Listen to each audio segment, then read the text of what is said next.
still journalists out there supporting facts. Now, you might not like how they're being delivered, or you might not like the vehicle through which they're being delivered, but nonetheless, they are facts, right? And old Senator, Moynihan has the famous saying, "You're entitled to your own opinion, but you're not entitled to your own facts." We remember early on in the administration in 2017, Kellyanne Conway saying, "We have alternative facts." There are no such things. 1 + 1 = 2. It's indisputable. That's a fact. Okay. So I think fake news as a term of art was brilliant. I would never doubt that again. Like I freely admit, he's a master marketer, but I will push back on the idea that somehow he's completely co-opted the media. This is a very interesting exercise. Go back, there's Charlie Rose, there's Oprah, there's several. Go back and pull a Trump interview from, let's say, 96, 97, and listen to Trump then and listen to Trump now and tell me that there hasn't been any type of decline. Challenge you to do that, okay? He's definitely in cognitive decline. I will agree with you that messaging is easier for conservatives, but I'll disagree with your premise as to why.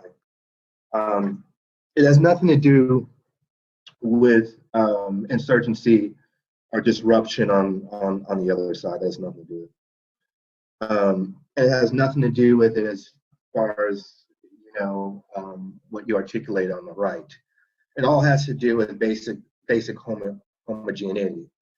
The Republicans aren't a disparate, diverse party, so therefore they only have to craft a message to pretty much effectuate and reach one or maybe two different types of people or demographics. Now, yeah, you have outliers. I'm not saying you can take this as complete 100% general principle, but about 95%. Okay, the Republican Party isn't disparate, right? It's largely middle-aged and white. Again, like I said, you have outliers, but that's pretty much the makeup and demographic of that party. Okay, so therefore you can craft a message to target that. It's easy. Okay, on the other side, on the other hand, you've got a party which is broad and varied and comprised of, and we can't even count the ways of the variances in the demographic that comprise that party.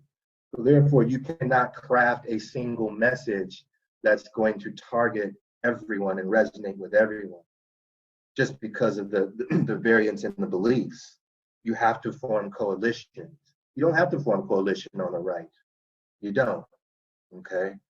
And people talk about identity politics and this, that, and the third.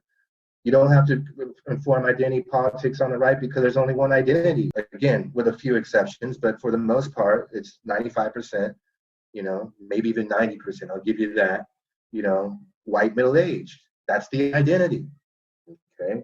So that's the reasoning for the unevenness in the messaging, just because the basic demographics and who the messages have to target. Trump's been marketing for 40 years. He's good at it, flat out. Give him props on that.